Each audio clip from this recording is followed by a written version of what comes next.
Hello everyone, welcome to our channel Campoholic. Today I am going to share information related to campfire building techniques. If you can build a fire on a campsite, you can also really enjoy camping in addition to impressing your friends. So many camping devices make the typical campfire boring and unpleasant these days. It really does make a big difference if one knows how to build a proper campfire. First I want to talk about why campers make campfires, and then I want to give you some campfire building techniques that will make your campfire experience more enjoyable. First, reasons for making a campfire. The first reason for making a campfire is to cook your meals. You can grill, steak, and toast tortillas, roast corn, potatoes, onions, and many other foods in tinfoil. Fried fish, bacon, eggs, and many other foods in the frying pan. Boil soups, stews, beans, and many other foods in the pot. Whether or not you cook your meals on the campfire, you always have to make s'mores. If you have children, I think there's a law that requires s'mores on a camping trip when children are present. Second, cooking food on a campfire. A second reason for making a campfire is to produce a little bit of heat on those cool mornings and evenings. In addition to warming the body, a campfire also warms your soul and makes it possible to camp in early spring and late fall.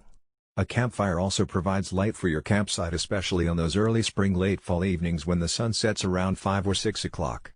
You can spend hours staring into the flickering faint flames and smelling the sweet aroma of the campfire.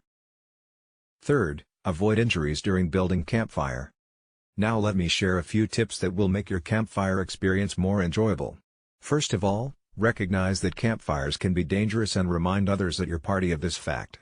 Also, according to a large national study, campfire burns were the #1 cause of camping-related emergency room admission, and a large number of the patients admitted to these emergency rooms were children that were playing carelessly around the campfire. So when you camp with young children, you must be especially watchful to avoid injury. Another major cause of serious campfire injuries is using gasoline and other accelerants to start the fire. Don't even think about it.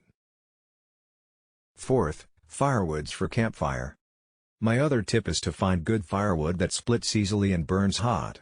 Before departing on your camping trip, go to the internet and write down the names and telephone numbers of large grocery stores, general stores, and firewood dealers located near your destination. When you arrive at your destination, check the firewood that is available at the part, but if it's not good, you can call local stores to see if they have any firewood.